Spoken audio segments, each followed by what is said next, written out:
ఈ మనిషి ఉన్నాడు కదా, Narayana junior college, Narayanguda branch, మేము ఇద్దరం ఒక్కరోజు క్లాస్ లో కనబడలేదు, ప్రతిరోజు గేట్ వైట్.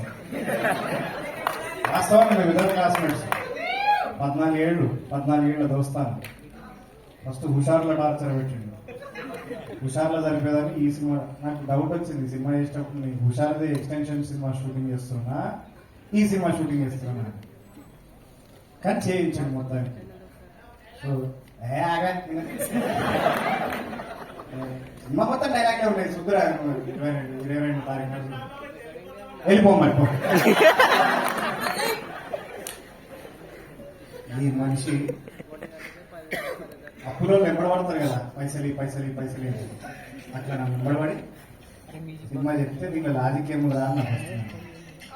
నువ్వు ఉన్న వాళ్ళు దాని సరిపోతుంది అన్నాడు. దాని తర్వాత దర్శిగాని చెప్పాడు. దర్శిగాడు నాకు ఫోన్ చేసి సినిమాలో లాజిక్ ఏముందా అని అడిగాడు. మనం ఉంటే సరిపోతుందా అన్నాను. ఆ తర్వాత విష్ణు గారు అడిగారు నన్ను, మీరిద్దరు చేస్తున్నారు కదా, మన ముగ్గురం ఉంటే సరిపోతుంది అని. సరిపోలే, వీడు 1.5 టార్చర్ పెట్టిండు మమ్మల్ని.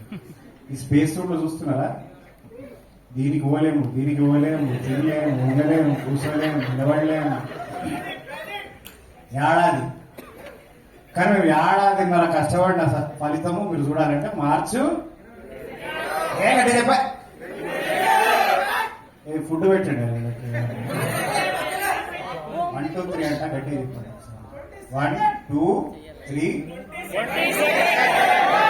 చూస్తారు కదా, చూస్తారా లేదా?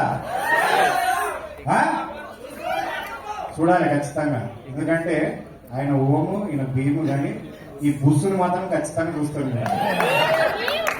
Okay, thank you very much. Media మిత్రులందరూ కూడా చూసి మమ్మల్ని అభినందించేందుకు థ్యాంక్ యూ వెరీ మచ్. ఇంత గారు నేను ఇచ్చేస్తాం మైక్, నాకు మాట్లాడుతున్నాను. నా ప్యాంట్ జారిపోతుంది లోపల. ఏంటిది ఇవ్వండి,